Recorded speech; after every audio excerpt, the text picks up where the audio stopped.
রোজা অবস্থায় কেউ যদি ভুলে কোনো কিছু খেয়ে ফেলে বা পানাহার করে ফেলে ভুলে, তাহলে তার রোজা ভঙ্গ হবে না।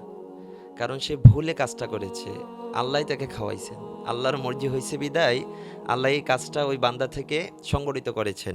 হাদিসে পাকের মধ্যে আসছে, এটা সহিহ মুসলিম শরীফের হাদিস, মান নাসিয়া ওয়া হুয়া সাইমুন ফাআকালা আও শারিবা ফালিউতিম্মা সাওমাহু ফাইন্নামা আতআমাহু আল্লাহু ওয়া সাকাহু।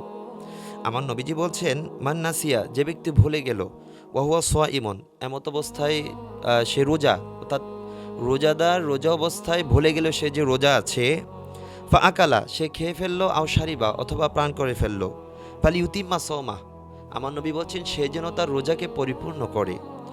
ফা ইন্নামা আতআমাহুল্লাহ, আমার নবী বলছেন নিশ্চয়ই তাকে আমার আল্লাহ পাক খাওয়াইয়েছেন, ওয়া সাকাহু, এবং আমার আল্লাহ পান করিয়েছেন। সো কেউ যদি ভুলে খেয়ে ফেলেন, ফ্রাস্ট্রেটেড হওয়ার দরকার নাই, আপনারা রোজাকে পরিপূর্ণ করবেন। ধন্যবাদ।